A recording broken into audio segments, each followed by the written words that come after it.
All right, this is Precalculus. Don't forget to like this video, subscribe, and turn on notifications. It's gonna be a great video. Okay, we're on. We're transforming trig graphs, the trig functions. All right. In this class, we are not going to cover 7.2, which is graphing the cosecant, the secant, and the cotangent. We're not going to do those, okay? They're the inverses. If you're interested, you can read those lessons. But I want to remind us, the sine. What does the sine graph look like? Where does it start? Yes, David? At the origin. At the origin. And then it goes to... At pi over 2, it goes to 1. Then at pi, it goes back to 0. 3 pi over 2 goes to -1. And 2 pi goes back to 0. So that the sine curve looks like that. All right. I know that this is somewhat new and fresh. Maybe not so fresh, right? Okay, the cosine, where does it begin at? Say it, Jim. 1. Then at pi over 2, it goes to 0. Pi, it goes to -1.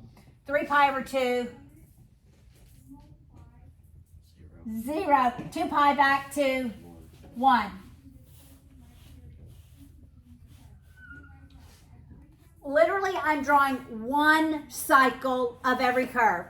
This is one cycle. But it's cyclical, so that it repeats the same cycle infinitely in both directions. You got it? Make sense? All right, the tangent. Remember, the tangent has asymptotes at every odd half pi. The tangent begins in positive infinity for y and goes through the origin and then goes down to negative infinity. And it looks like that. All right, so one cycle.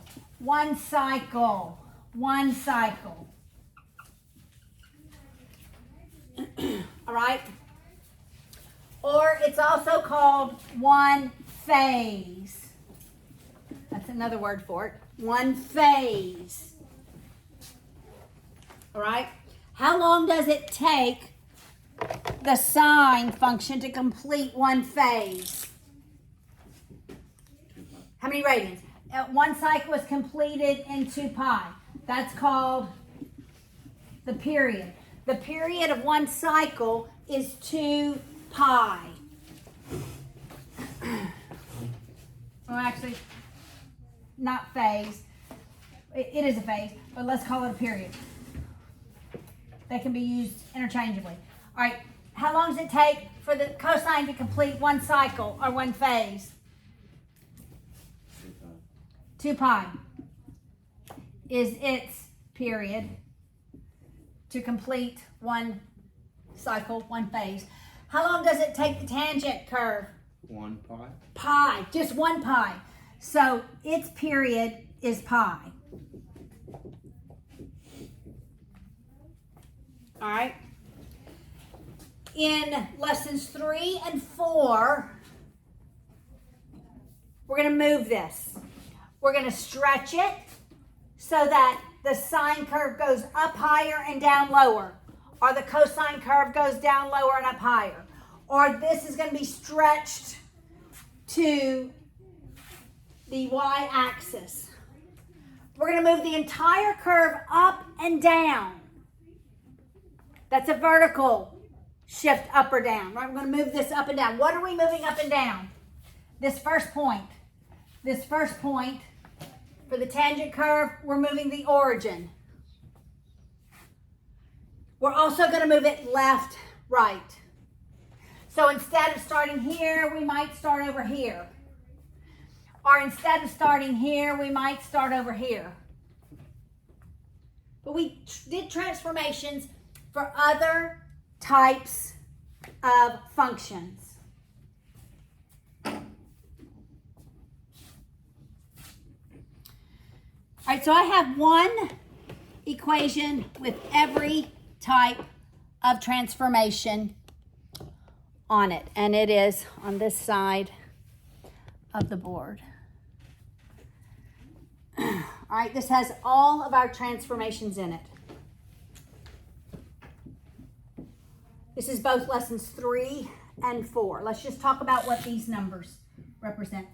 That one represents a reflection. The 4 is in the place of a vertical stretch, but we're now going to call it amplitude. This is really the amplitude.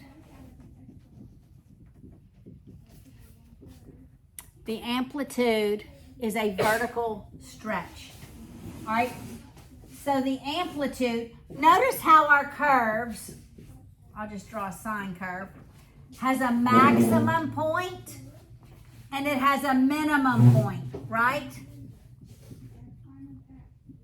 Well, so does the cosine if it keeps going. Do any of these curves not have an amplitude? Yes. Do you think the sine has an amplitude, can have an amplitude? Do you think the cosine can have an amplitude? Do you think the tangent can have an amplitude? Correct. The tangent doesn't have an amplitude because it doesn't go up and back down. It's just down and down. So the tangent curve doesn't have an amplitude because the amplitude is literally the absolute value of the maximum point minus the minimum point and half of it. It's how high above some midpoint we go and how low below that some midpoint we go.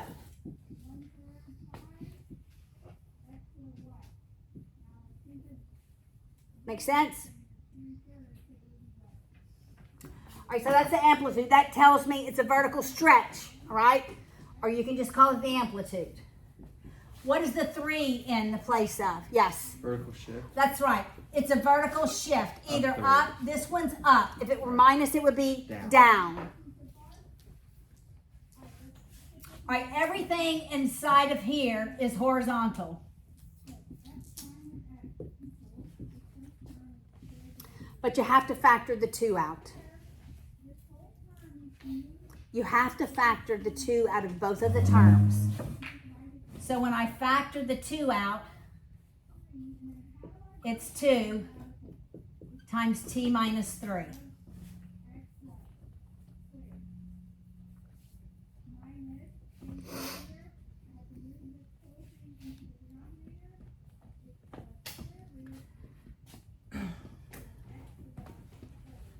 I'm going to erase this a little here.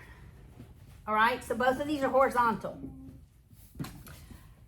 The 2 tells me that in the distance of 2 pi, which is the normal period for the sine, there's going to be 2 cycles. There's going to be 2 cycles in a distance of 2 pi. Right? So it tells me 2 cycles in a distance of 2 pi. More importantly, it gives me the period to complete 1 cycle. So if I'm going to have 2 periods, not 2 periods, if I'm going to have 2 cycles in the distance of 2 pi, then how long is it going to take to complete 1 cycle, do you think?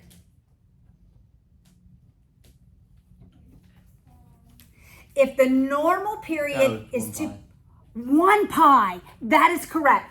So the period, this is true for the sine or the cosine. This value is in my B position. Like if I were to just write, yes, ma'am.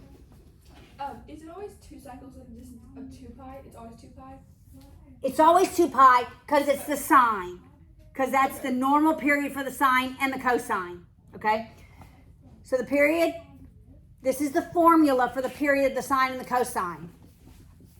It's 2 pi over whatever the b value is. Yes. What if in the equation it was tangent? Okay. Would that not happen? It would not happen because if this were tangent, then what's the normal period for the tan? Just pi. Just pi. So the period for the tan is going to be pi over my b value.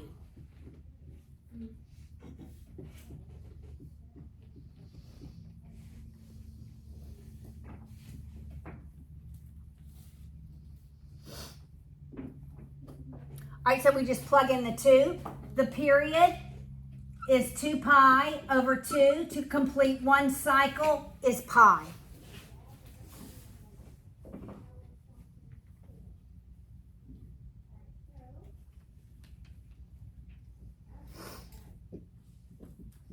Make sense so far?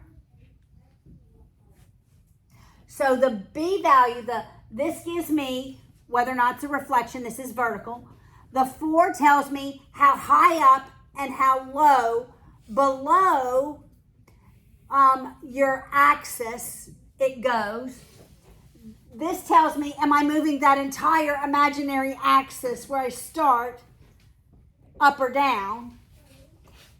This is my b value. Really the a, if I were to write, let me get a darker one.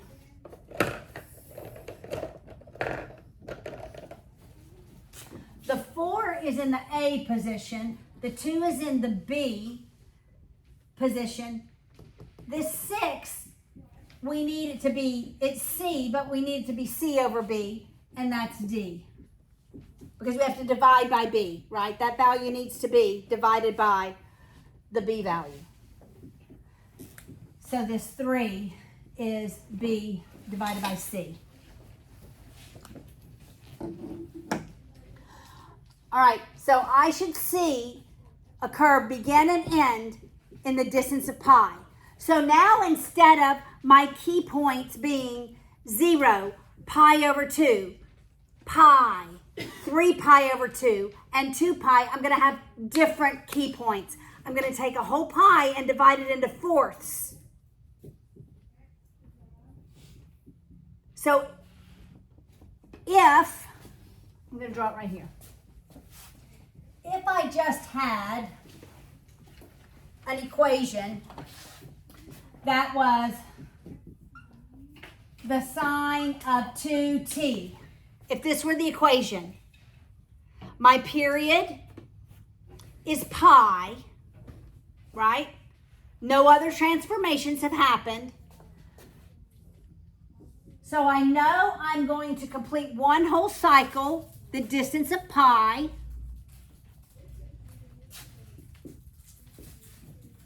I'm going to divide this into 4 equal parts.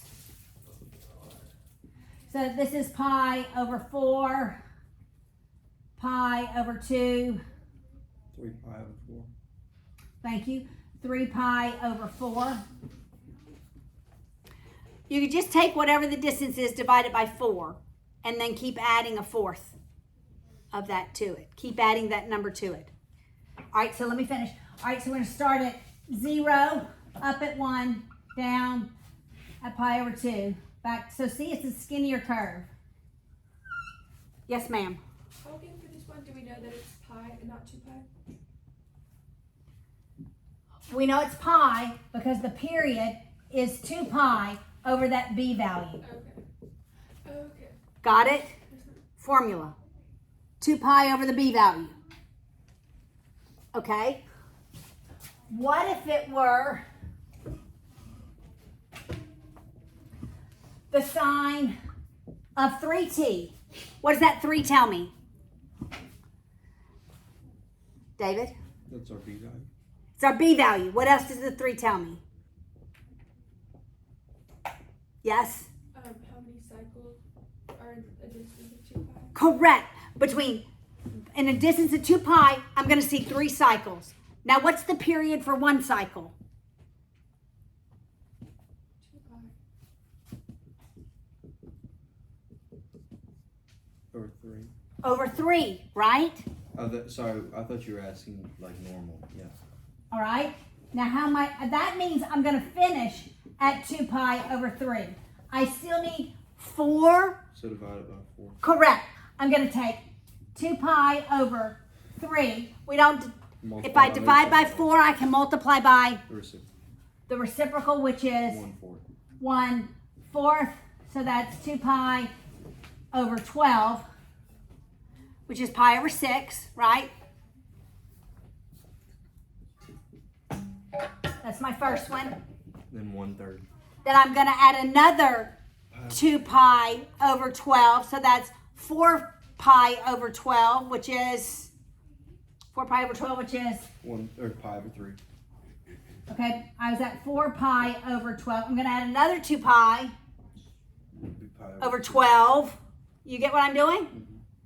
So that's 6 pi over 12, which is, Pi over 2. you see how I'm dividing it into 4 equivalent parts. 0, 1, 0, -1. So it's just going to be skinnier. Well, I made it pretty long. Got it?